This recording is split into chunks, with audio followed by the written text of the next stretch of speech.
Yeah. Assalamu alaikum wa rahmatullah. Before we begin, inshallah, we will begin as soon as the TV decides to cooperate with us, inshallah. But before we begin, if we can request, and this is a very difficult request, I understand, especially at 11:53 at night. But if we can request that there are no drinks in the musalla, except for me.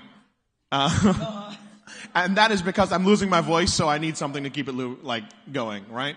But if we can request no drinks in the musalla, particularly open drinks, because we spent a lot of money on these carpets, and we'd like to keep them around for at least another year, inshallah.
Hello, testing.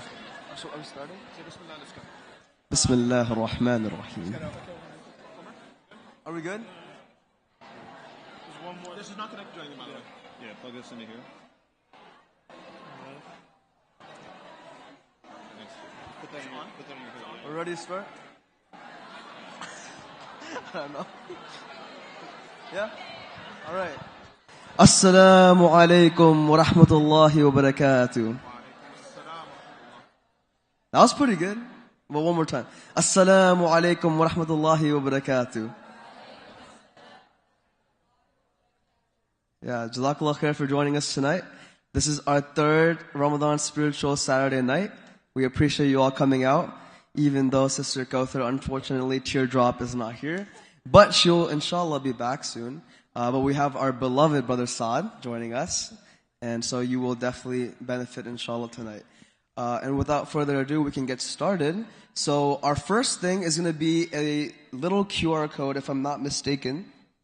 Oh, never mind, we're doing community agreements. So we're going to start with community agreements, and this time we do have a slide for it.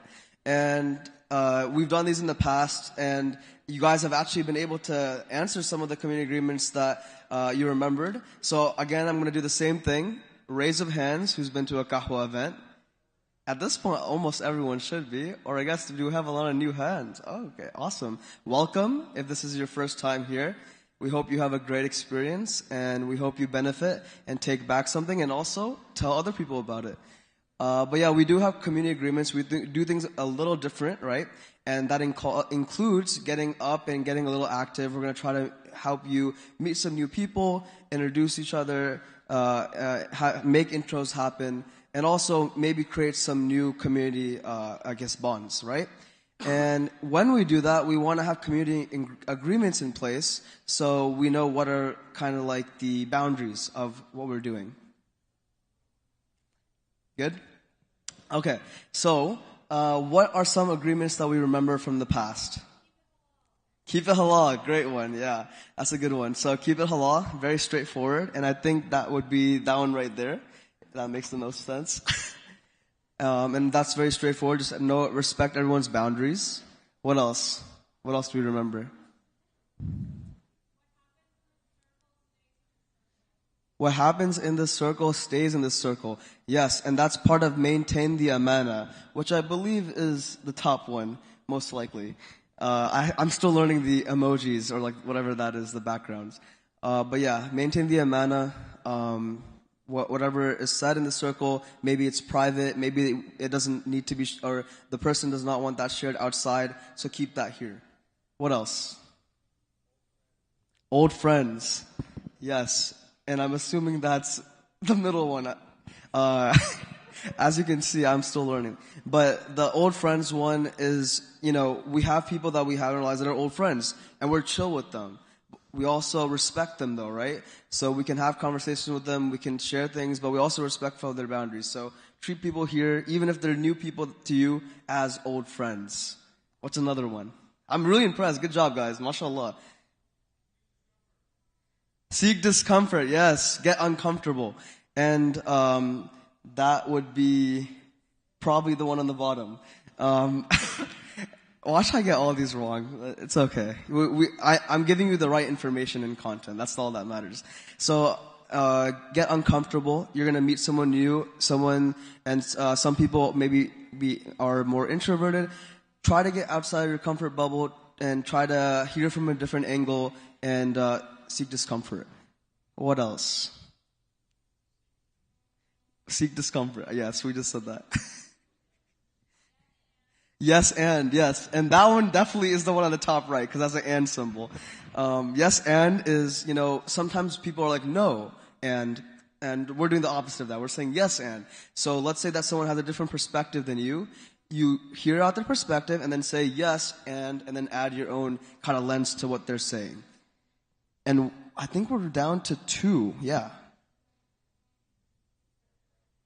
Campground rules, yep, you got it. And there is a tent, so I know that's that one. Campground rules also applies to the space, right? Like Brother Saad said, that we can't have any drinks here, so we respect that, and we leave the space better than we found it, and also leave the people, inshallah, better than we found them. So, respect the people and the environment. One last one.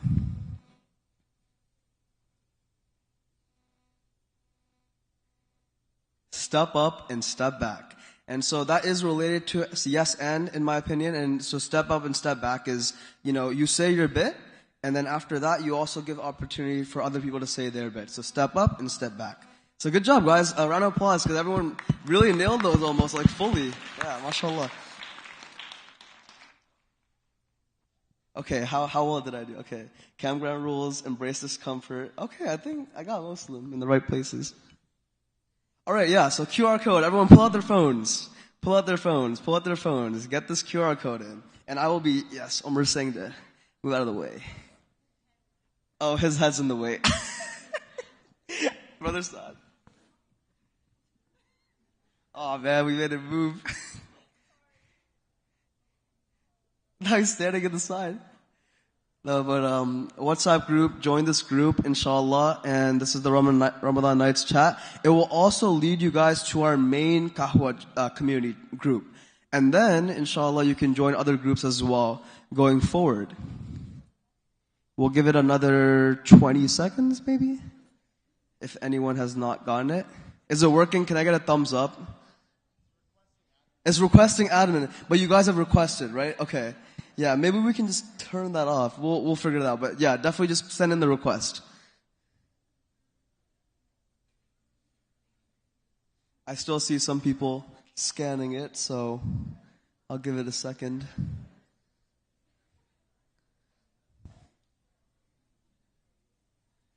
Ten seconds. 5, 4, 3. Oh, wait, we're getting hold on, so I'm gonna hold on. Brother Saad was ready to come back, and Brother Saad has returned to the seat. Alright, I guess that's QR codes.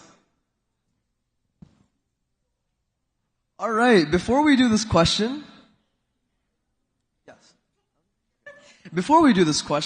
we are actually gonna be separating you guys into groups, seeking that discomfort that we were talking about. And can I get a raise of hands of people that have number tags? Raise of hands. Okay. Most people have number tags, right? Okay. The people that don't have number tags, huh?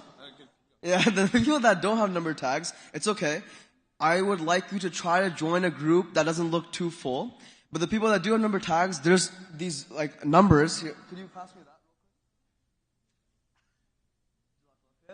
So as you can see, we have these scattered around. So this is group 3. If you have 3, you would go to this and find those and sit in those areas. Then the people that don't have number tags try to kind of disseminate into the groups where it seems more, there isn't that many people. So we'll give you like 2 minutes to do that, and then we'll start with the first question, inshallah. So get up. Bismillah. How was that? Good.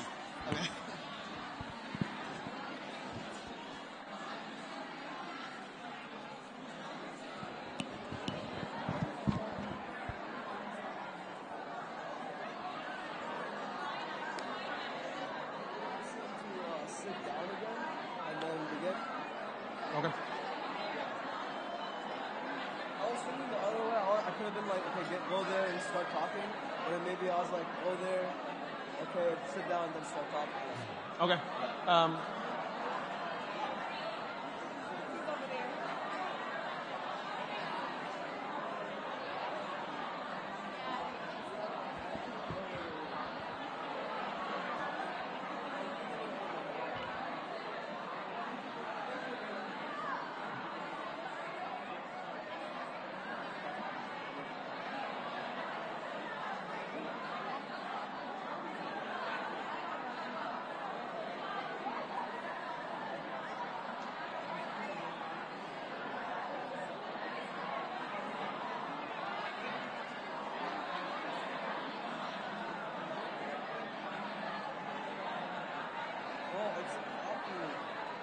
Yeah, there's a lot more girls.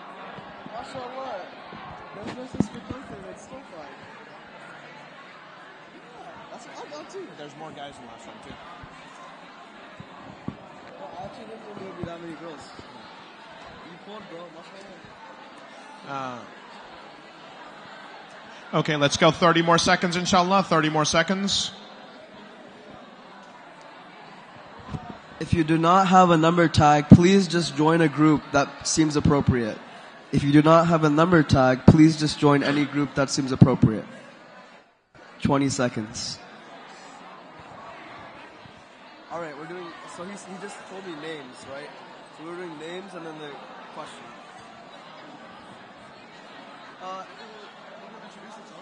Introduce names, that's it? Okay. You give me my group. I'll find a group for you. Okay, no, I'll be in your group. All right, should we start? No.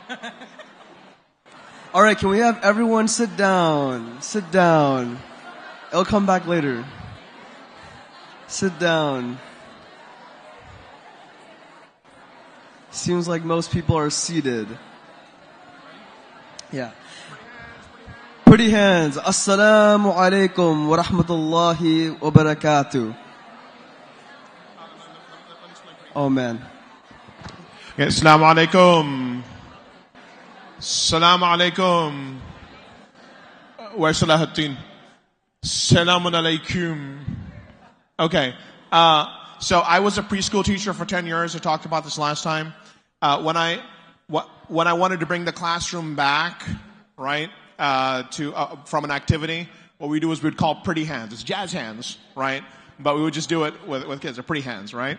So this is what I'm going to call out every single time that like we're bringing the group back in. I'm just going to say pretty hands, and we'll go like this, and we'll just show our pretty hands, and then we're good. Okay? It makes a lot more sense when the kids are 5, but we can make it work, and jazz hand works too. All right. Awesome. I think we're ready to start. So first question, unpopular opinion. Share one unpopular opinion you have with your group. Can be a show or movie everyone likes but you. And we're going to give you a couple minutes, let's say 5, to talk these out. But as you're in your groups, try to say your name before you begin and do intros, like as you are talking, inshallah. And you may begin.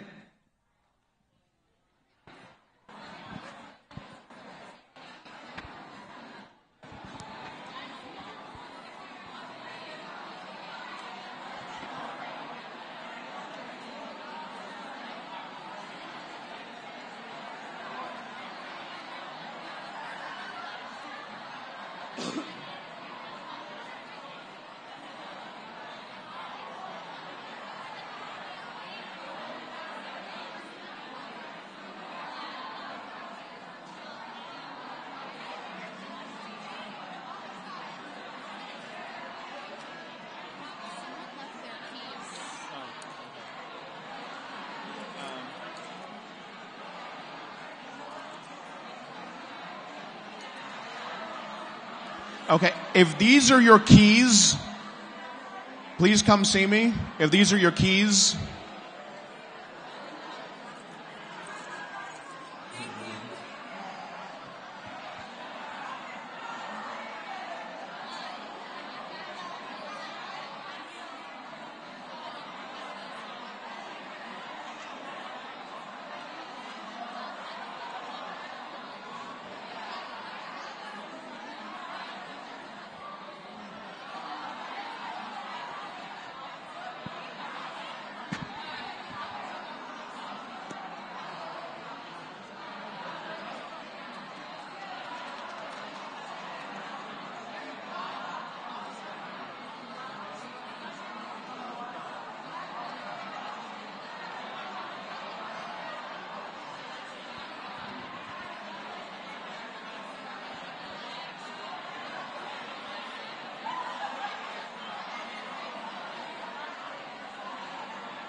I'll just make sure when this is in the frame, the Qahwa thing is in front, facing in front. You want to give it? I don't know. How much time do we have? Are we ending at 1:30? Okay. So we got shot marker. Huh? We got shot marker. So should we give them like a minute warning? 1 minute warning. 1 minute warning. If he's recording, it's funny because like I'm like blocking this whenever I come. Okay. When he talks, okay. That way you're not. I'm gonna take just one person from each group. Also, my head is blocking the presentation for almost everybody. Do you want? Should we move you? Where's Omar?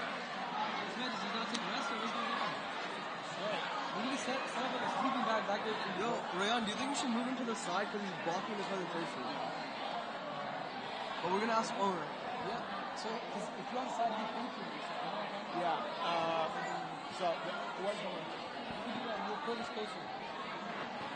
Okay, can you get Omar or tell Omar the issue? I mean, because the videography is very important. Yeah. Alright, am I doing pretty hands? Why is it called pretty hands? Because they were 4 years old, bro. What do you want from them? I couldn't tell them jazz hands. Alright, so after this are we starting? Is that it? Yeah, after this Bismillah. And how long is that going? I should know this. half hour. I should go 30 minutes. Yeah. Okay. Man, are we bringing them back? Yeah. Okay. All right, ready? Jazz hands. Jazz hands. Jazz hands. All right, good. Wahat ticket. Assalamu alaikum. That was pretty good. Jazz hands works. Okay. So we are going to seek some more discomfort, and I hope you had some, good conversations within the groups. Hope you got each other's names and met someone new, inshallah. Now we are going to share an unpopular opinion from each group of the girls and guys. So just not each group, one from the girls, one from the guys. What's so funny? Who wants to go? Who wants to go? Huh? Who wants to go? All right, quiet down, please. Huh? All right, do we have any volunteers? If you don't volunteer, you'll be voluntold. Just remember that, okay? All right. Bismillah. All right, we need them to quiet down first. All right. Jazz hands. Okay, Fadlan. Respect the speaker, please. Respect the speaker.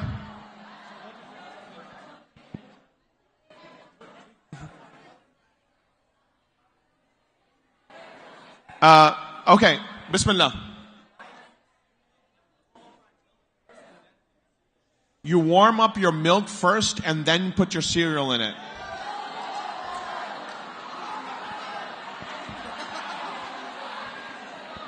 Apparently this was a popular opinion. Okay, from the girls, any Anybody volunteer? I see a lot of fingers pointing. Okay, yeah, Bismillah. Yes. Oh, she says she don't care for Maher Zain. Girl, you and me both. Maher Zain, okay, here's my unpopular opinion about Maher Zain, okay? Maher Zain spends all his money on the music and then gets his third cousin to write his lyrics, okay? It's actually terrible, terrible lyrics. The only person worse in lyrics than Maher Zain is Sami Yusuf. We're talking some controversial things tonight, bro. Are we ending it that? We're just going into it. Okay. We good, Omer? You have time? Let's jump into some more time for further discussions. Yeah. Okay. Yeah, go for it. All right. Now we're going to go to the next section, inshallah, for Brother Saad's talk. Please, everyone, if everyone could face forward now, real quick. Face forward. Please. And thank you. All right, handing it over to Brother Saad. Bismillah.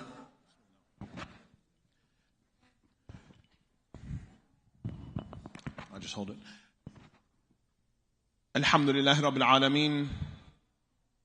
والعاقبة للمتقين وصل اللهم وبارك على أشرف الأنبياء والمرسلين سيدنا مولانا محمد الذي مبعوث رحمة للعالمين. One of the things that was that Ismail bin Ali sighting?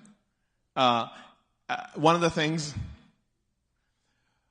that I wanted to start with today was to just give you a very short salah ala nabi. Very short one. And I'm going to explain why later on, inshallah. Just repeat after me. Say, Allahumma salli wa sallim wa barik ala Muhammad wa alih. Allahumma salli wa sallim wa barik ala Muhammad wa alihi. Allahumma salli wa sallim wa barik ala Muhammad wa alihi. Today we're going to talk about spiritual resilience. But to talk about spiritual resilience, I want to first talk about a very powerful and a very difficult emotion. And that is despair. Despair is, I cannot tell you how many people come to me and ask me how to deal with despair. Despair, despondence, feeling as if the world itself is collapsing on you.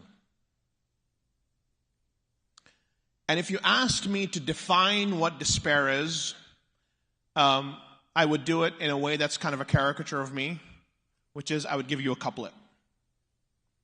And this couplet is by a poet by the name Mirza Ghalib. Mirza Ghalib lived in the mid-1800s, and he saw his entire civilization collapse before his eyes. He was raised to be the court poet in what was once the most powerful and wealthiest empire in the world. At one time, the Mughal Empire controlled 30% of the entire world's GDP. The Mughal Empire collected 25% of the world's GDP in trade. And that didn't even make up 10% of their own revenue. By the time Mirza Ghalib is alive, he is born, the Mughal Empire has almost entirely collapsed. And then in 1857, there is a massive rebellion against the British. And the British enter Delhi to quell the rebellion, and they massacre the populace. And they pillage the entire city. And they do things just to humiliate, particularly the Muslims of Delhi. And Mirza Ghalib watches all of this from the palace, which becomes his cage prison, his golden prison. And he falls into complete and utter despair. And one of the lines he composes is a very, very powerful line. He says, "Kehte hain, jeete hain, ummeed pe log, humko to jeene ki bhi ummeed nahi." He says, they say people live on hope. They say people live on hope. We don't even have the hope to live. This is despair. When every feeling of hope is stripped from you to the point where you feel as if life is not a gift but a burden. That the very blessing of your existence also becomes your golden cage. That is despair. Al-Mutanabbi also describes this. Al-Mutanabbi, very important Arab poet, lived a very adventurous life, mashallah. Mutanabbi was the type of person that you would love to have him for a few days and you would hate to have him for your life. He is considered probably the most powerful of all the classical Arabic poets. And he has a particular qasida which starts, بِمَا التَّعَلُّلُ بِمَا التَّعَلُّلُ لَا أَهْلٌ وَلَا وَطَنُ بِمَا التَّعَلُّلُ لَا أَهْلٌ وَلَا وَطَنُ وَلَا نَدِيمٌ وَلَا كَأْسٌ وَلَا سَكَنُ. He said, what should I occupy myself with? What should I amuse myself with? How should I entertain myself? I don't have family, nor do I have a country, nor do I have a companion or a glass or a home. أريد من زمني ذا أن يبلغني ما ليس يبلغه من نفسه الزمن. I want from life, from this world, from this time, to give me what this world, this life can't even give itself. Mutanabbi is describing the feeling of despair. When all hope, all enjoyment, all joy is stripped from your very existence.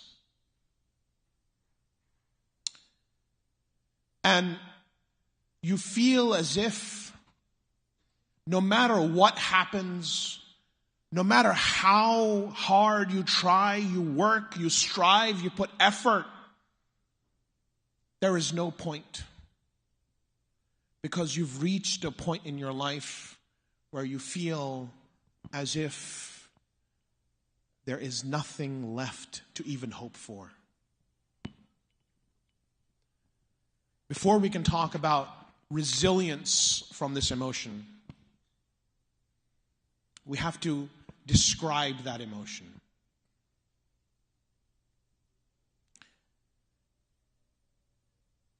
As you know, a lot of times when we talk about these things, we talk about them in the abstract. We talk about them as if they afflict others, that they happen in a kind of conceptual way.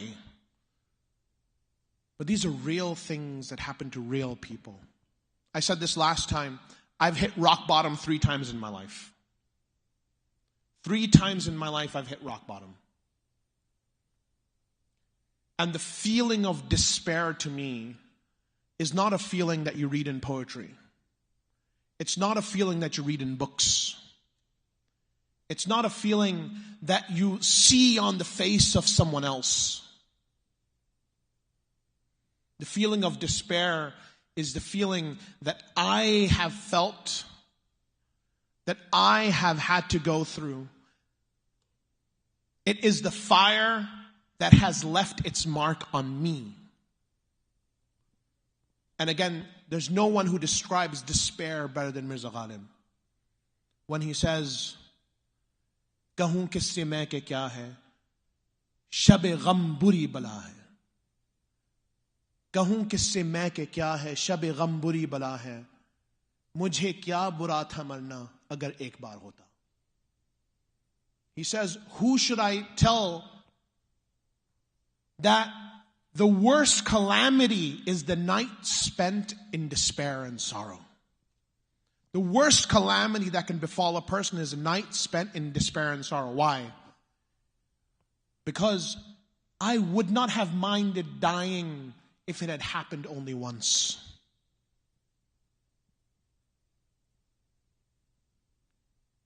And if anybody has felt despair, they know that Ghalib is writing for them. Ghalib is giving words to the feeling that is felt by the people of despair. I remember the COVID year, end of COVID year, for me, was my moment of absolute despair. I had started to build a business by the time through the COVID year, and by March of 2021, I was ready to go full time, like just put everything into this business. And in May, my semester was going to end. I was basically going to press the button and the whole plan was going to go. I was going to go full time on this. I said, let me make istikhara. And so I made istikhara. And a powerful feeling came into my heart. And that feeling was, you were not put on this earth to do this work. And 2 weeks later, I closed my business. That was May. If anybody has closed a business, failed at a business, they know what that feeling is like. It's like losing a child. Because you put all of your hopes and your dreams in that. And then it turns to nothing right before you. That was May, and I was depressed for weeks. I was depressed for weeks about that until I received news at the end of June that my dad died. And as I said last week, I have a very difficult relationship with my father. Because my father was a very, very abusive person. The full lengths of that abuse, not even the people closest to me know. Except for maybe Umar Nasimi, who almost got thrown on my car because of it. And so when my father died, it wasn't just losing a father. It was years of abuse being re-triggered. And I felt, if you've ever been triggered with a trauma, you know that you feel it as if it's happening in the moment. And I went for a month. I was overwhelmed by the feeling of everything that happened, the anger, the pain, the sorrow, the betrayal, all of it coming in one moment. And that lasted till the end of July, when I received more news. And that was that there was a person that I had wanted to marry for a few years. And that July, everything fell apart. In that moment, I felt as if my entire life had completely fallen apart. If there was despair, it was me. If there was complete collapse, it was me. I remember in that October, I wrote one of the most desperate poems I've ever written in my life. And that was, it started with the lines, I speak to the void because none else listen. It speaks to me it beckons. And in that November, for my birthday, I wrote, again, a desperate poem. Can I pick the pieces of life unduly shattered?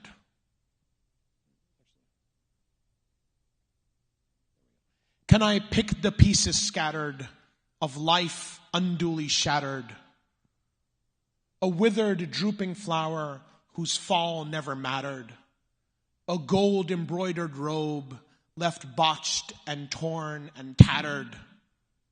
A worn and ripped silk sail that winds have beat and battered. And then the last line is really what I felt in that moment. Come see this unmarked grave and leave some petals scattered. That is despair. So when I talk about this, I don't talk about this from a perspective of somebody who's read a book. That this scholar says this and this scholar says that, and therefore, go from this. I've lived the fires of despair. And so when I talk to you about resilience from despair, I don't talk to you as a person who has read these as facts from books, but from a person who held out his hand to Allah and whom Allah grabbed his hand and pulled him out. There's a very, very powerful hadith of the Rasul sallallahu alaihi wasallam. There's a woman whose son has passed away. Her child has died, and she's standing in front of the grave, and she's wailing. Wailing. And the Rasul sallallahu alaihi wasallam comes by and he sees her, and he says, Ittaqillahi wasbiri. Be mindful of Allah and have patience. And she doesn't see him because she is so overwhelmed by her own sorrow. And she says, she doesn't even recognize his voice. This is the Rasul sallallahu alaihi wasallam. She's so overwhelmed by her emotion, she doesn't even recognize his own voice. And so she says to him, you don't know what has befallen me. Leave me. And later when she finds out that that's the Rasul sallallahu alaihi wasallam, she runs to him and she says, Ya Rasulullah, I didn't know it was you. And the Rasul sallallahu alaihi wasallam says what? He says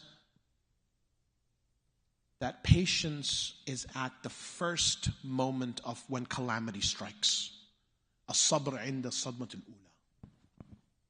al-ula. Why? Why is it important that she didn't realize that he was the one who was telling her this? Because it's not just the fact that he's the messenger of Allah. That would be enough. But it's because no one has felt more sorrow in this earth than the Rasul sallallahu alaihi wasallam.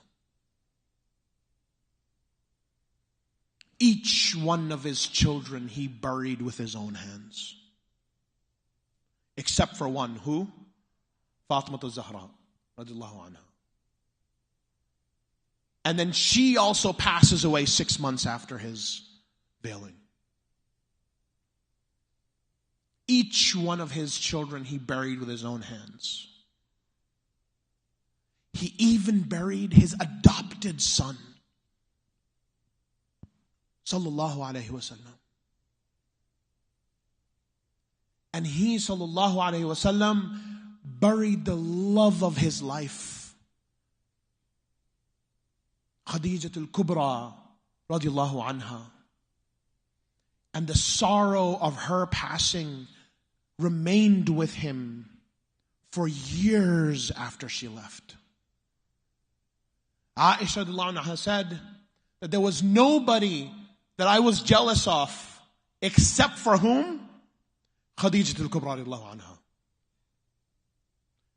Because if a sheep was slaughtered in the house of the Rasul sallallahu alaihi wasallam, he would say, go give the sheep to so-and-so, she was a friend of Khadija. Even after her passing, her friends were beloved to him.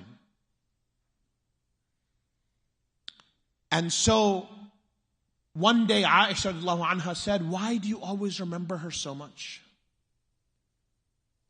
And the Rasul sallallahu alaihi wasallam gives the most beautiful answer. Inni qad ruziqtu hubbaha. I was given the rizq of her love. I was given the rizq of her love. And she passed away in the year where the entirety of his people had turned their backs on him. And the year she passes, the man who raised him as a father, he passed as well.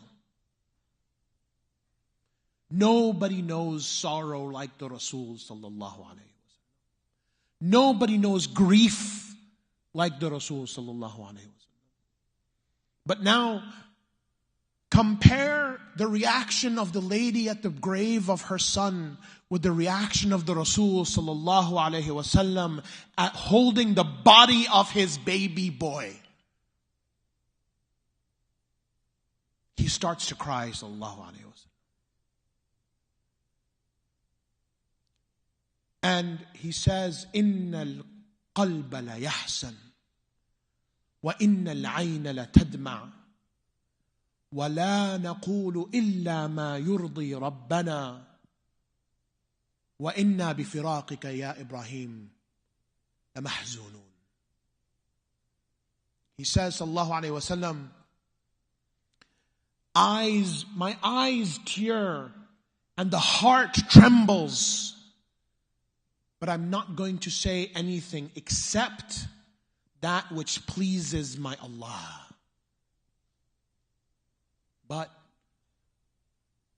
with your departure, with your separation, Ibrahim, the name of his son Ibrahim, with your departure, Ibrahim, we are very sorrowful. And the question that we have when we talk about despair is, why does one person fall into despair and another person show utter resilience in the same circumstance, even in a worse circumstance? Because this is not the first child that the Rasul sallallahu alaihi wasallam has buried.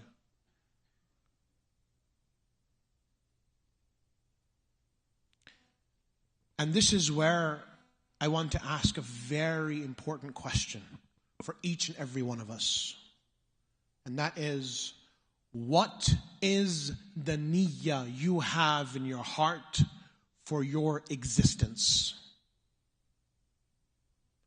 What niyyah do you have in your heart for the very fact that you are alive?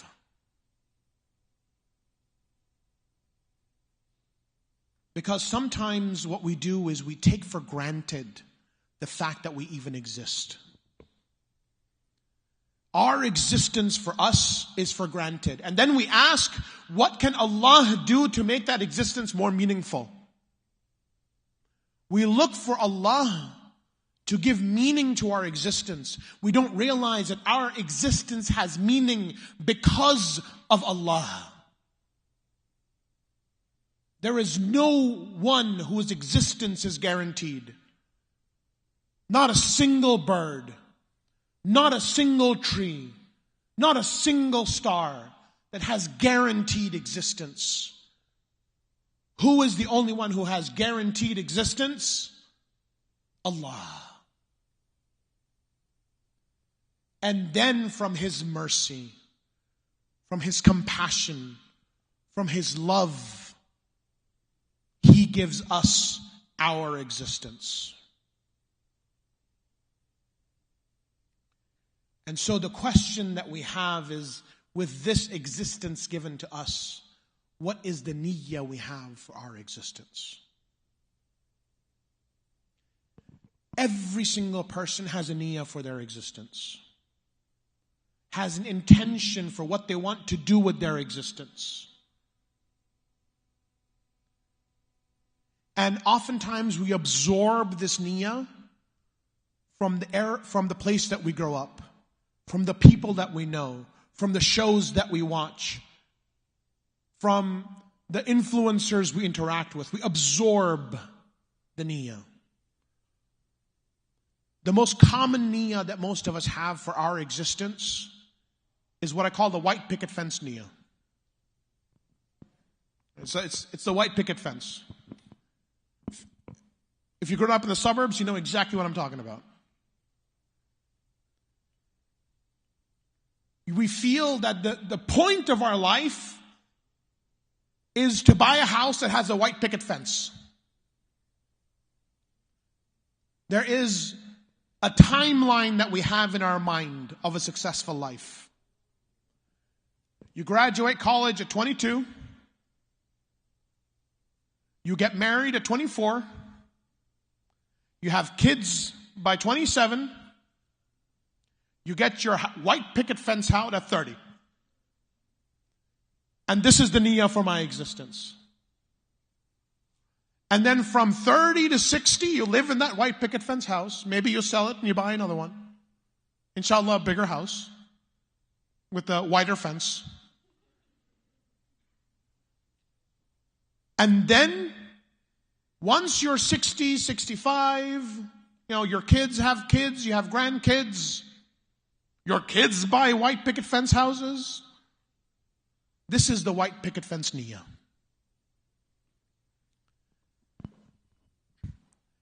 And you guys can scoot a little bit this way, because mashallah, we have a lot of sisters. I was 100% sure that Sister Kauthar not being here was going to like half the sisters' attendance. I am pleasantly surprised that was not the case. But bros, y'all got to up your game a little bit.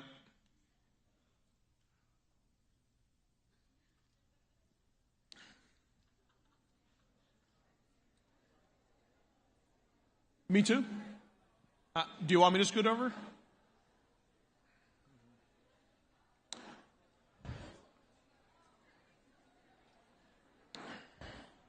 This is a ever-moving barrier.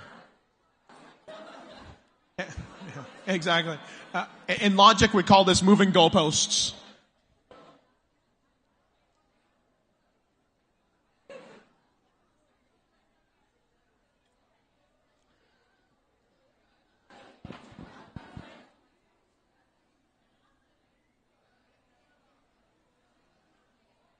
We good to see me? All right, good. All right, Bismillah.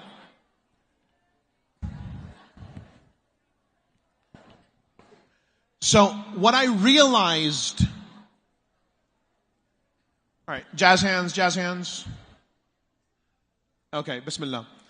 What I realized, la hawla wa la quwwata illa billah. Okay. What I realized, that's just literally min al-dhulumati ila an-nur. What I realized at the end of my journey, or rather at the beginning of the middle portion of my journey, is that I have internalized a niyyah for my being here. And when that niyyah of me, when I hit challenges that I feel is making the niyyah that I have of being here impossible, that is what's making me feel despair. I was supposed to be married at 25.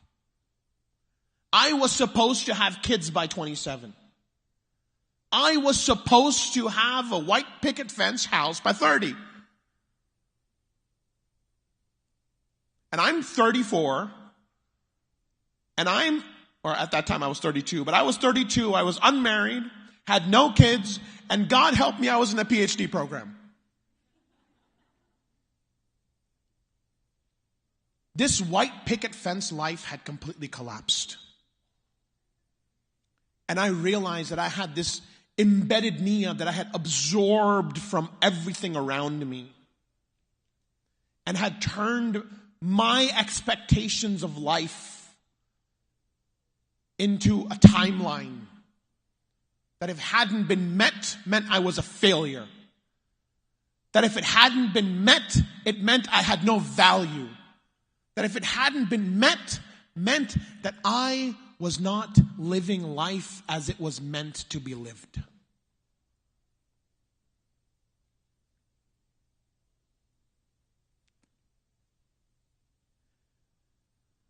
But what is the niyyah of a Muslim for his existence? What is the niyyah of a Muslimah for her existence? If we close our eyes and think deeply to ourselves, what answer are we going to find? Because we're going to talk very little bit, because I'm already running over time, but we're going to talk a little bit about tawakkul. But it's very dangerous to turn tawakkul into the prosperity gospel. What is the prosperity gospel? It's Joel Osteen. Right? You stand up there and you say, if you believe in Jesus. It's the idea that if you are good and you believe in God, then you might not have the white picket fence house today, but tomorrow you will have 10. That's the prosperity gospel. Islam has no place for the prosperity gospel. Do you know why? Because if we were to say that if you have tawakkul in Allah and you do good, then Allah will give you 10 white picket fence houses, that means every poor person is morally deficient. I did not grow up well-to-do. My mother is not morally deficient. I know people who grew up in low-income housing. They are not morally deficient. I know people who were in the lowest places of the world and died in those places. They were hidden saints, awliya of Allah. And I will never accept a way of thinking that says that those people just didn't trust Allah enough. Those people just didn't believe in Allah enough. Well, before we talk about tawakkul, we have to understand what is it that we're entrusting Allah with? Are we entrusting Allah with a life that is lived for this world itself? Or are we entrusting Allah with a life that is lived for Allah Himself? This is where we start with tawakkul. Because tawakkul as a concept means to what? Hand over, to entrust something with Allah. What are you entrusting with Allah? You are entrusting the niyyah of your life. And that's why we have all of these I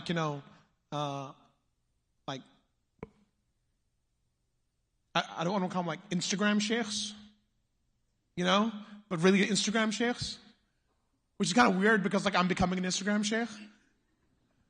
But you have these Instagram sheikhs and Instagram sheikhas. You have Instagram sheikhs who get up there and say, brother, if you go to the gym and you hit the grind and you pray 5 times a day, then Allah will give you all of the good of this world. And the Instagram sheikhas, sister, if you do tawakkul, if you just believe hard enough, you know, like, I mean, as if like dua, it becomes manifestation, really, right? Where you raise your hand and you're just like, Ya Allah, and like you really believe, and then boom, house. That's not tawakkul. That's not tawakkul. Tawakkul is when you make your niyyah to live for Allah.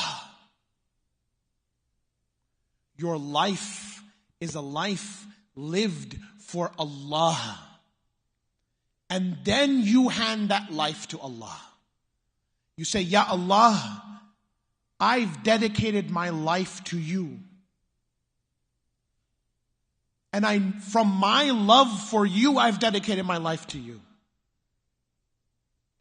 And for your love for me, I know that in this life dedicated for you, you won't let me want for anything. You won't let me need for anything. But the core of that is a tawakkul where one's life is handed to Allah, for Allah. I had a bunch of like really nice poetry that was here, and you know, unfortunately, we're not going to have time for it. We have time? I have a lot of poetry. I was an English major, right? I did English literature. So obviously I do a lot of poetry, right? But I'm actually going to, I'm going to truncate this a little bit, because once you get me going on the poetry, bro, I ain't going to stop. That train just keeps going. When you have tawakkul in Allah,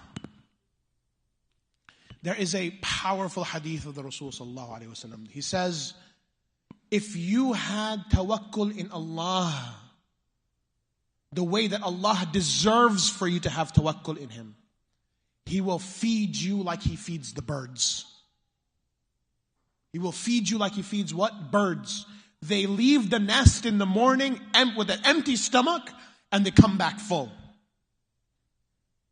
This is a powerful hadith. The Rasul sallallahu alaihi wasallam did not say, if you have the tawakkul in Allah as He deserves, you sit in your nest and you just say, Ya Allah, worms. And then the sky parts and worms descend into your nest. No, what do the birds do?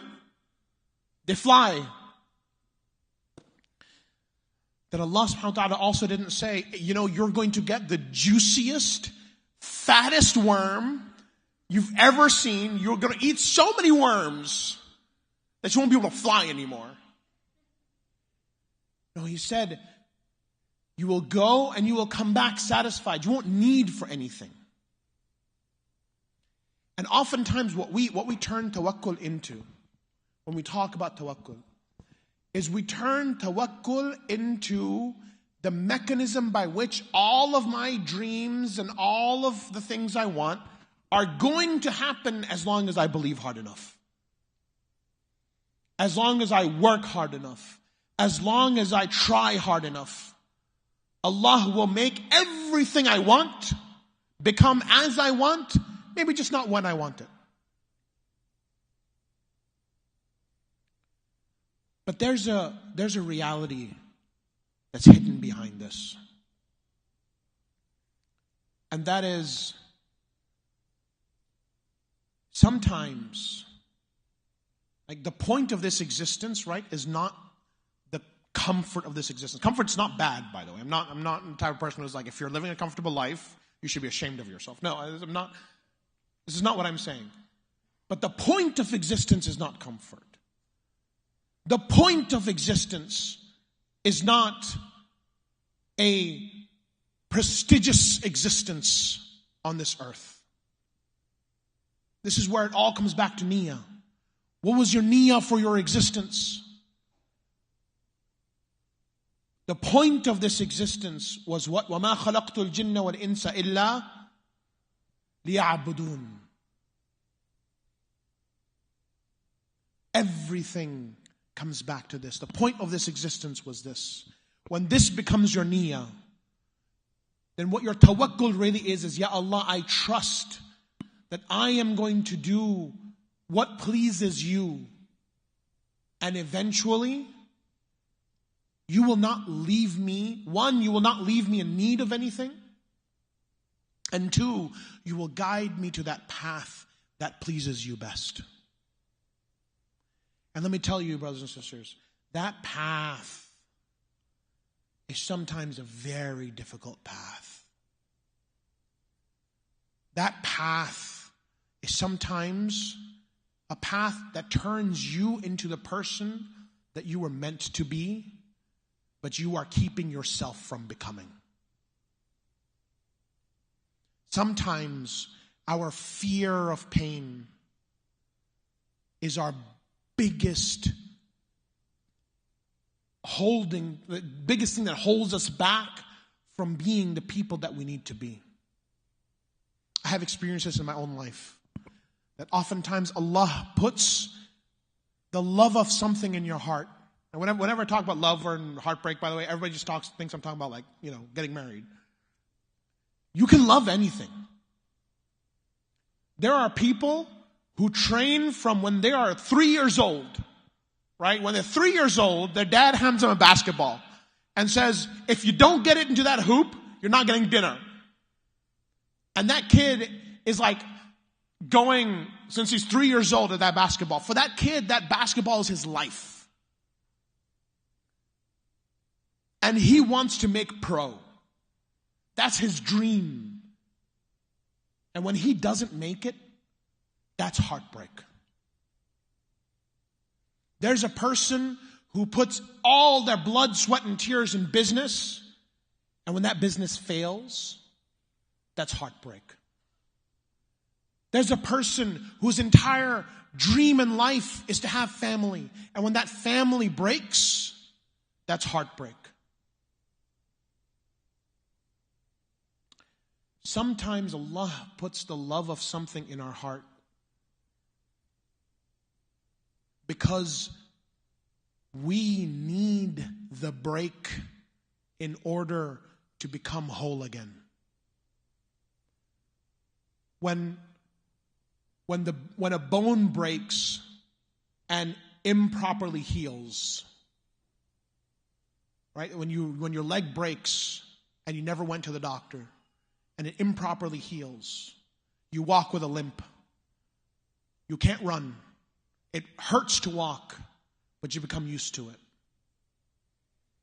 When you go to the doctor, what does the doctor say? In order to fix this bone, what do I have to do? I have to break it. Sometimes the only way to fix a misaligned soul is to break it. And sometimes we are given experiences, we are given passions that are then taken from us because that breaks us. And the point was to break. Because then Allah puts you back together again. I don't say this as somebody who has read this in a book. I say this as somebody who's been snapped like a twig and then put back together again.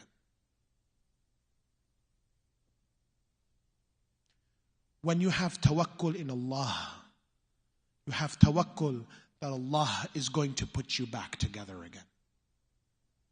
Make you the person that you were meant to be when you were put on this earth.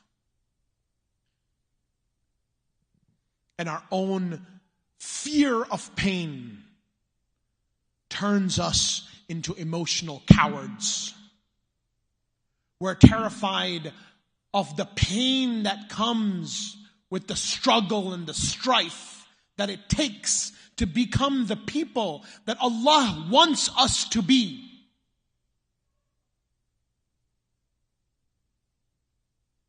As Ghalib says, I'm going to go back to two people always. Ghalib and Iqbal. Always.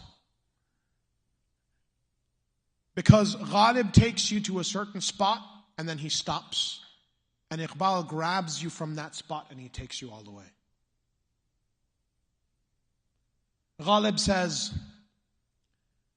रगों में दौड़ते फिरने के हम नहीं कायल, जब आंख से न टपका तो फिर लहू क्या है. Says, I'm not talking about that which flows in your veins. I'm not talking about that which flows through your veins. When it didn't drip from your eyes, then what is blood?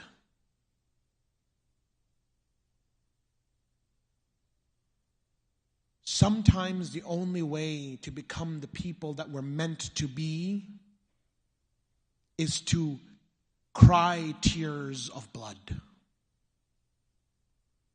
The pain of the heart coming out through the eyes. And it is in those moments, right? This is the difference between the woman who is overwhelmed in her sorrow at the death of her child and the Rasul sallallahu alaihi wasallam who remembers Allah when he's holding his own baby. And that is the niyyah for the life of the Rasul sallallahu alaihi wasallam, is to be the mercy of mankind. The mercy to mankind. When you have a niyyah of a life that is lived for Allah, then when the break happens, you know in that moment that everything was for Allah in the first place. And you let Allah hold you and guide you all the way through that break until you come out the other side. And when you come out the other side, you realize that Allah was taking you through that so He could turn you into the person that you were meant to be. We have to get to discussion, so inshallah I'm going to end with the last slide. And that is, go break your heart. Be absolutely reckless in your dreams. Be almost delusional in your aspirations.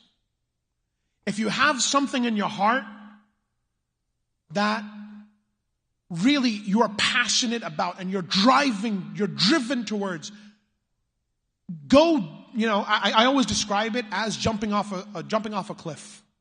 There's water underneath. You don't know if there's rocks or it's all the way, it's water all the way down. The only way to find out is what? To jump. Go jump. Go jump. If you want to start your business, say Bismillah. If you want to shoot your shot, say Bismillah. Go break your heart. Because Allah has put that feeling in your heart. And it's through the pain of failure or the joy of success that you will become the person that you are meant to be. So I'm going to end it with two couplets by the person who takes you all the way. Who is whom? Iqbal. Can you tell who I'm writing my dissertation about, by the way? Iqbal has a very powerful line. He responds to Ghalib's line earlier. He says, रगों में गर्दिश खून है अगर तो क्या हासिल. हयात सौज़े जिगर के सिवा कुछ और नहीं. If it's flowing in your veins, if blood is flowing in your veins, what have you achieved? If blood is just flowing in your veins, what have you achieved? Life is nothing but an impassioned heart.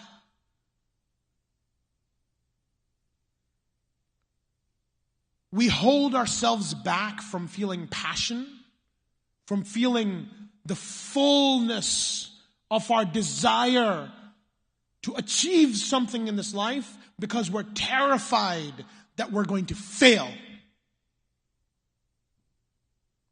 Fail. It's fine. Grow through your failure. Be the people you're meant to be through your failure. As Edison said, even though he was a thief and a crook, he said, I did not fail at making a light bulb 99 times. I succeeded in figuring out how it wasn't going to work 99 times.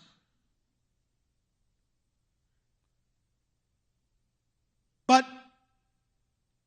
don't hold yourself back. Don't protect yourself from yourself. Don't be the enemy of yourself by keeping yourself from being who you are to yourself. Go break your heart.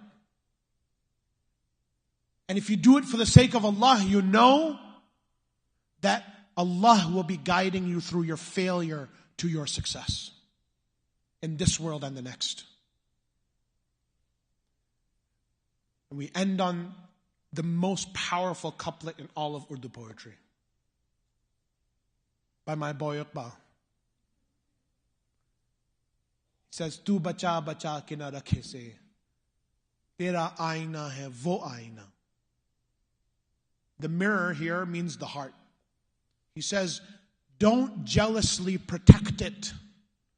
Your mirror is such a mirror that when it's broken, it's more beloved in the eyes of the mirror maker. Go break your heart for Allah. Go do the most ambitious things for the sake of Allah.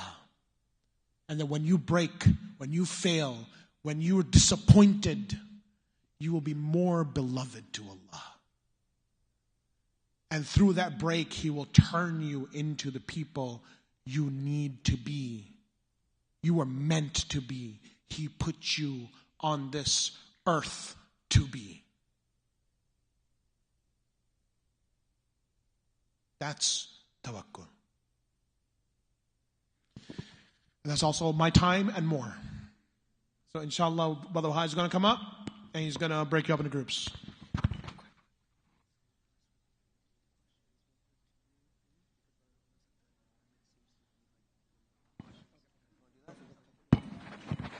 All right, Jazakallah khair, everyone. Can we get a takbir? Takbir. Takbir. Now that was very powerful. Go break your hearts, inshallah. So we realized that there has been a lot said. So before we break you guys into group, we actually want to offer you a quick moment, a couple minutes to ask questions of Brother Saad. And we'll take some from the sister's side and some from the brother's side. Two each, yes, exactly. That's actually... So two from the sisters and two from the brothers. And we can begin. Brother Saad, you got this.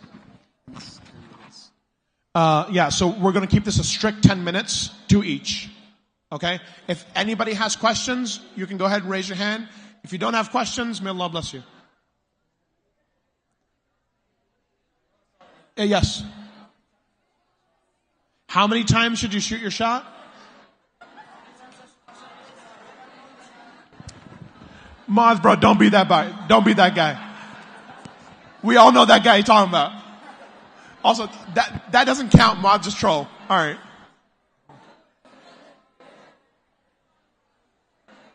All right, 1 second.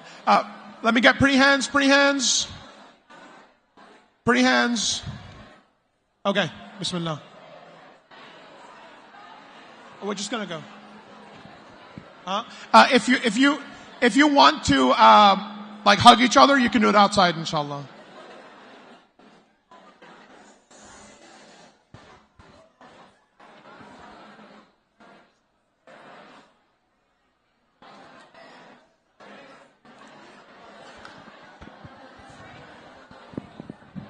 You're gonna have to come closer, bro.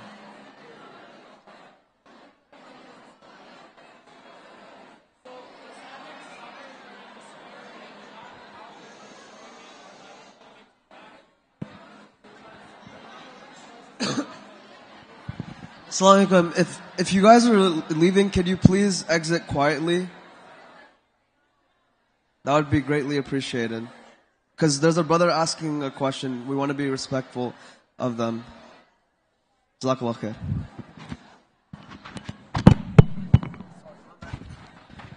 Okay, what is sabr? Like, basically the idea, the question, if I'm getting from you, is, does sabr mean not showing it outwardly? Right? What is the quintessential story of sorrow and grief in the Quran? There's one surah that is all about grief and sorrow. What is it? Yusuf. Surah Yusuf. Right? If anybody knows me, they know this is my jam. Right? Surah Yusuf. There is a moment in Surah Yusuf that is, to me, every time I read it, it just does something to me. This is an ayah where Yaqub alayhi salam goes blind with his sorrow. He cries so much that his eyes go white. When the Rasul sallallahu alaihi wasallam is holding Ibrahim, he cries, and they ask him, "You're crying, Ya Rasulullah?" And he says, "This is mercy from Allah. Tears are a mercy from Allah." There's a certain feeling that, like, if you show your grief, right, then you don't have sabr. The prophets showed their grief. But the prophets showed their grief with boundaries. And that is why we always go back to the statement of the Rasul sallallahu alaihi wasallam. Memorize this statement. He says, the eyes tear and the heart trembles, but we don't say anything except that which pleases Allah. That is sabr. Cry your eyes out. Right? Tahajjud is like made for you to cry your eyes out. Right? If you're not crying in tahajjud, you're even trying, right? Like, tahajjud is made for you to cry your eyes out. Go cry your eyes out, but cry to Allah. As Yaqub alayhi salam says, I turn my sorrow and my grief to Allah. Cry to Allah. Complain to Allah. But don't say anything that will displease Allah. That is the middle ground that is so hard to keep. To not deny your emotions, but also not to let them overwhelm you. All right. Any more questions? Going once, going twice. How do you help someone in despair? You should ask Muhammad. Where's Muhammad? Muhammad was here for a bit. He's right there. My Allah, one of the things He gave me through my biggest challenges was my brothers. Muhammad is one of those brothers. And really, every time I see him, and there's a couplet of Ghalib who says that the light on my face whenever I see them, they think that the ill patient is feeling well. That's me and Muhammad. Every time I see him, my face lights up. There were times where I couldn't speak because my heart was hurting so much. And Muhammad just sat next to me for an hour. Just sat next to me. the best thing you can do for someone who's going through that situation is to love them, to be with them, to care for them. Umar Nasimi, another one of those people, my brother. Because when I was at my lowest, I would just sit with Umar. Umar Sharif, another very good friend of mine. When I was at my lowest, Umar said, I don't want you to be alone. Come over to my place. I spent nights at Umar's house because he didn't want me to be alone. That's what you do with people who are in despair. You love them. And when you love them, they love you back. Love is such a powerful thing. If I start talking about like how humanity is like built on love, we're never going to finish. So I think, unless there's a question from the sisters, which is okay.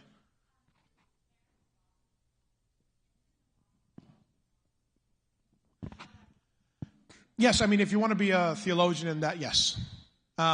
Because despair is a loss of hope. And if you lose hope, you lose belief in one of three things of Allah. You either lose belief in His power, or His wisdom, or His love. And denying either one of those three is denying Allah. That's why despair, they say al-ya'su kufr. That despair is disbelief. But, like, we're not going to go there because there are people who struggle with it. But it's important in despair to always remember that you cannot be in despair of the one who loves you more than your own mother.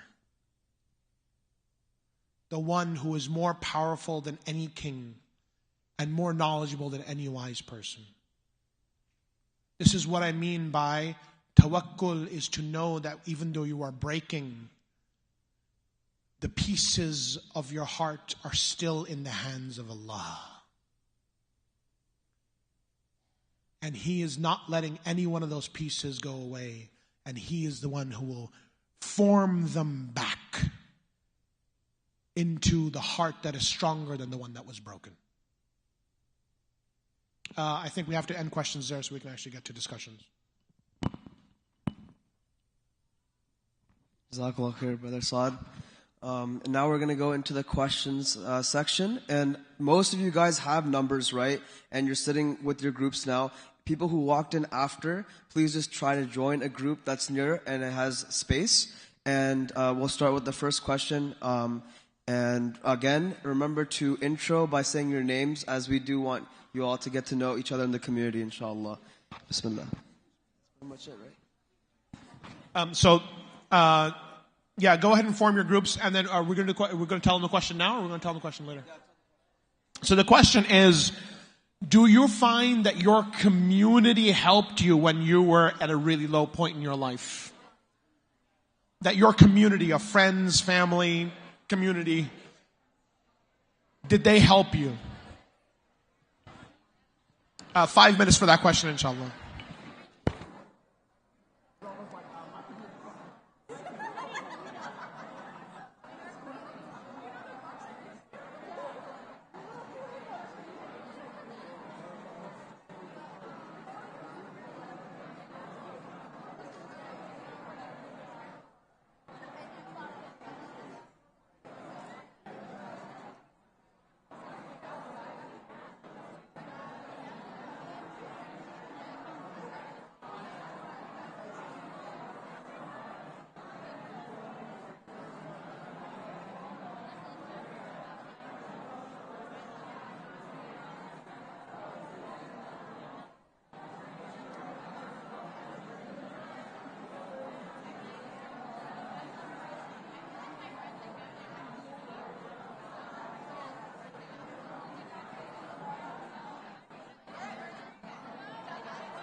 Yeah.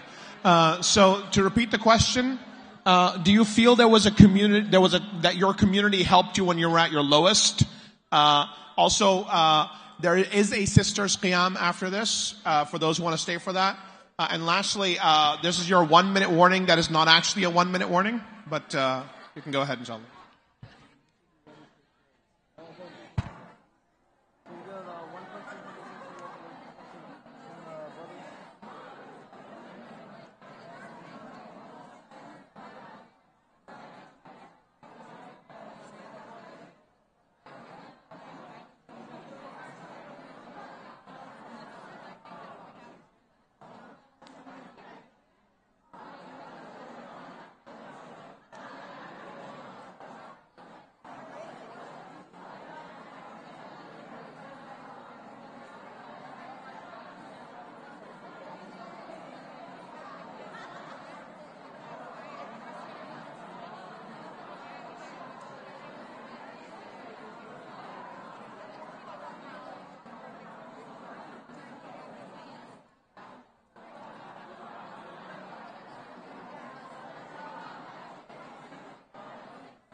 We'll go to the next question, right? Sorry, we're taking 2 people from this one. Okay, Right? all right. Yeah. Not the next one. Yeah. Assalamu alaikum. Are you gonna do the? Assalamu alaikum. Assalamu alaikum. I see Salahuddin now. So, Salamun alaikum. Okay, inshallah. All right, we're gonna take one person from the girls' side to talk about what they talked about in their group. Who wants to volunteer? Yes.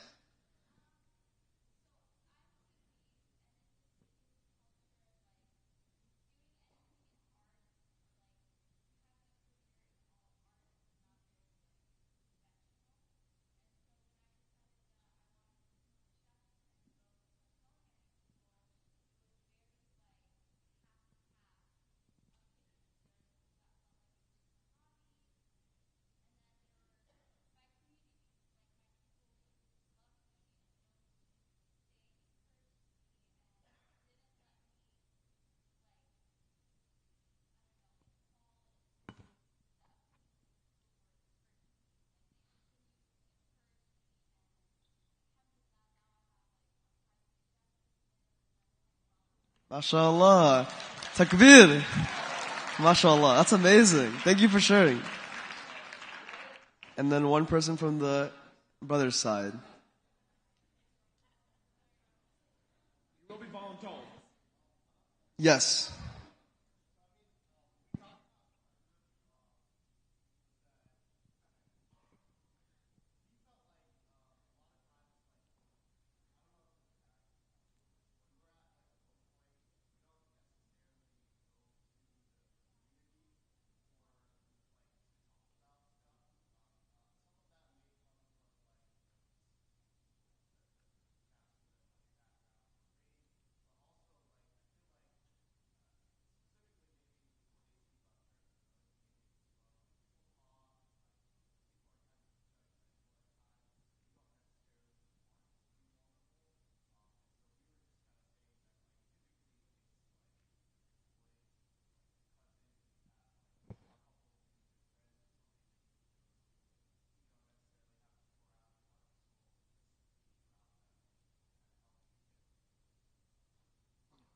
Yeah, Jazakallah khair for sharing. Takbir. And before I hand it over to Saad, for the next two questions, we will have you guys discuss, but we will have to move quicker, so we won't be able to get individual people. I wanted to make another announcement. You guys all got those tags. If you see some of them, I see them here. If you all could pick them up and just recycle them or trash them, because we want to keep the mosque clean. Not now, when we finish, inshallah. And then also, Brother Umar will be doing the close, and after Brother Saad does the dua, and that's all. So inshallah, second question is, what aspects of tawakkul do you still struggle with? What aspects of tawakkul do you still struggle with? And did this presentation help? You can be honest about that, by the way. All right, go for it. Bismillah. 5 minutes.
Assalamu alaikum.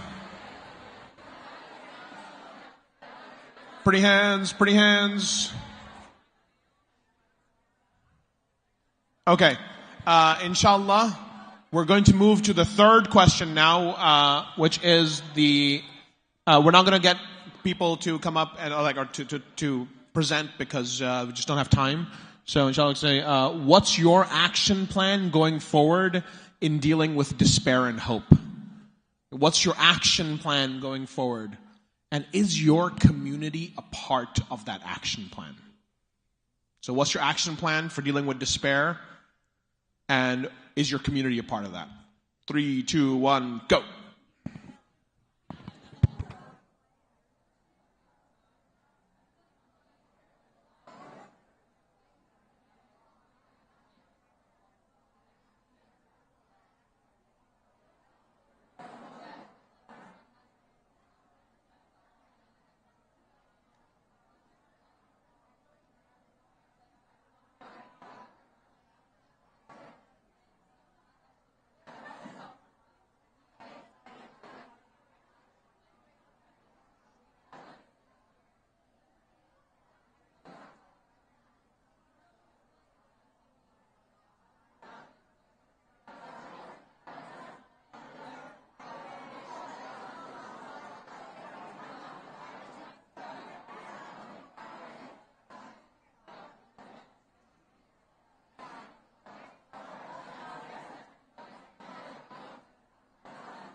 Okay, 30 seconds, and this is actually 30 seconds.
Okay, Assalamu alaikum.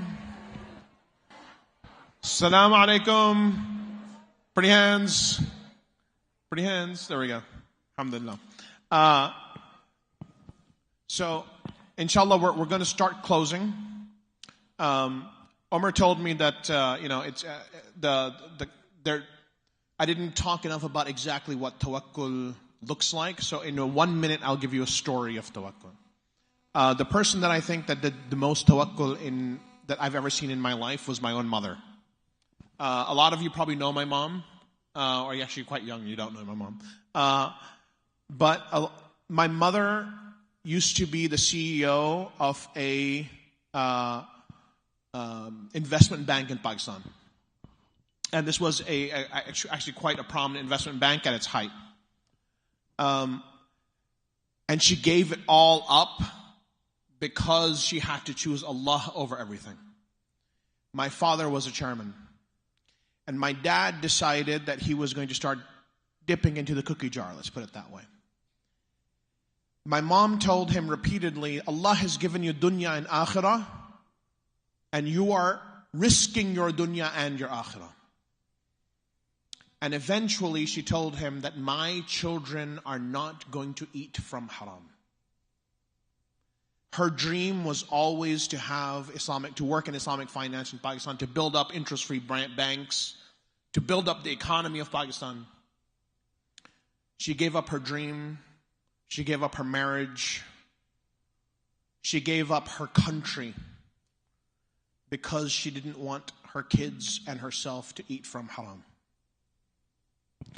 My mother she doesn't own $10 million now, and she's not like Oprah Winfrey, right? I mean, that's not what tawakkul is. But she has, inshallah, 3 good children, right? I always just tell her 2 out of 3 is not bad. And she used to tell me, and then I have an A+ because I'm 3 out of 3. Inshallah, that's 3 out of 3. But she has 3 excellent children. Allah never gave her a day where she depended on anybody for anything. And she never, in a single moment in her life, ever felt that choosing Allah meant that she was in a desperate situation. That's tawakkul in Allah. That when you have to choose between Allah and what He wants, or doing what displeases Him and pursuing what I want, you have tawakkul in Allah. And you do what He wants, knowing He's never going to let you need for anything. And in the end, my mother, inshallah, has dunya and akhirah. 3 children who love her. We fight over who gets to keep her. So that is my one story of tawakkul. Have tawakkul in Allah. Choose Allah, and you will have your dunya taken care of you, and you will have Allah in the akhirah. Inshallah, we're going to end with Umar Nasimi. Assalamu alaikum, everyone. I just wanted to conclude. We have 2 quick announcements and just one thing I wanted to say. So we have a sisters qiyam here at 2 a.m. So all the brothers are going to be kicked out of the building, and it's going to be just for the sisters. Have you ever heard of that before? No. We do things differently at Qahwa here. So it'll be sisters only qiyam, and all the brothers have to go before 2 o'clock. Everyone has to be out. But before I wanted to say that, there's something I noticed today which I wanted to harp on a little bit.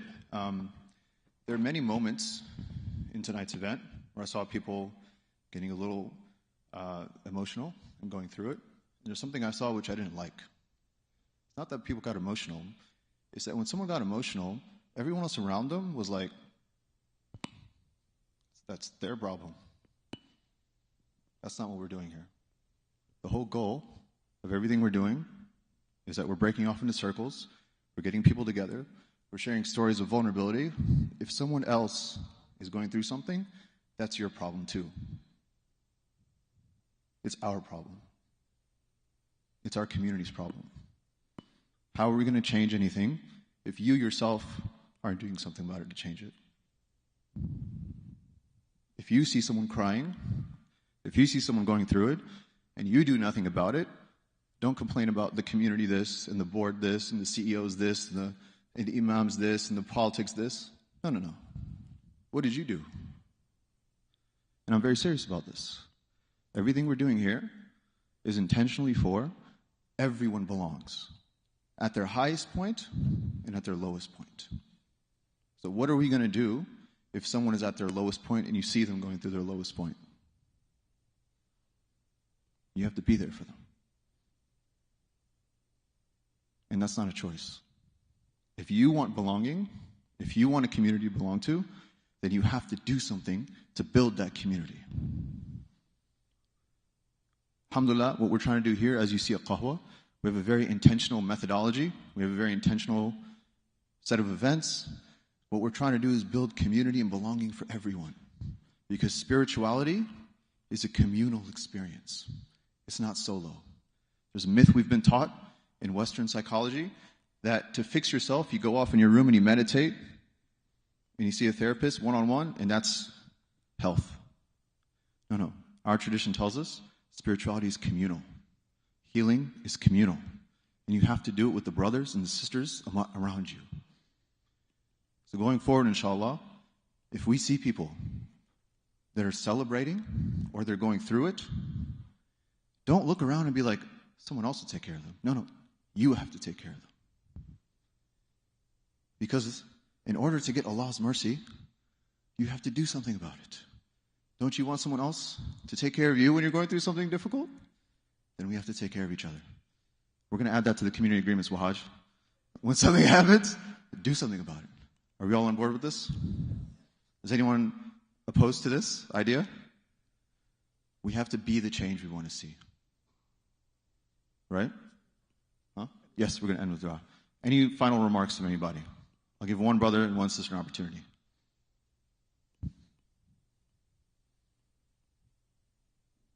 I know that was like a very serious thing. None?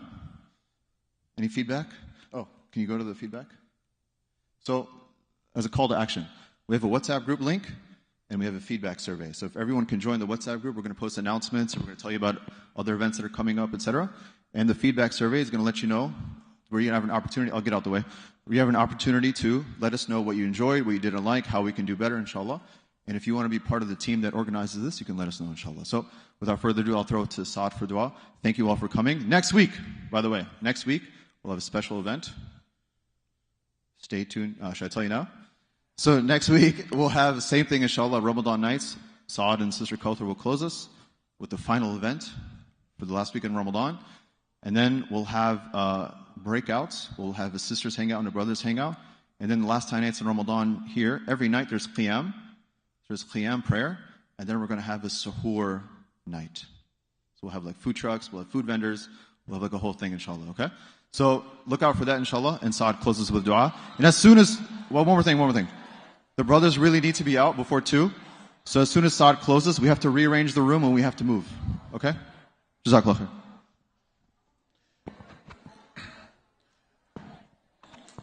بسم الله الرحمن الرحيم اللهم لك الحمد كله ولك الشكر كله وإليك يرجع الأمر كله علانيته سره. Ya Allah, all praise is to you, all thanks is to you, and every affair goes back to you, the manifest of it and the hidden. Ya Allah, we turn our hearts to you. We place our hearts between your hands, knowing that when it breaks, the shards will remain in your hands, and the heart will be put back together by your hands. So we place ourselves entirely, completely in your hands. Ya Allah, make our gathering a gathering of togetherness, and when we separate, a separation of space and not of hearts, and make our gathering such that we come back to each other again and again in happiness and in sorrow, together for your cause and for your sake, Ya Allah. Ya Allah, make this gathering a gathering of dunya that is repeated in the akhirah, in happiness and in joy, in Jannat al-Firdaus al-A'la, in togetherness here and togetherness there. اللهم صل وسلم وبارك على الحبيب في الأولين وصل وسلم وبارك عليه في الآخرين وصل وسلم وبارك عليه دائما أبدا في كل وقت وحين سبحان ربك رب العزة عما يصفون وسلام على المرسلين والحمد لله رب العالمين آمين والسلام عليكم ورحمة الله.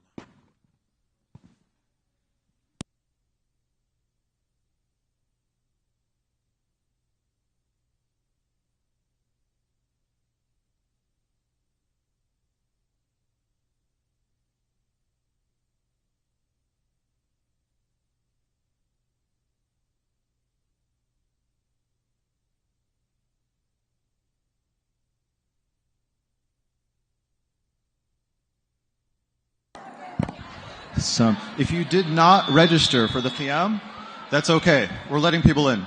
So if you did not register for the qiyam, that's okay. And it's going to be in the musalla. But please, if you can clean the area around you. Shukran.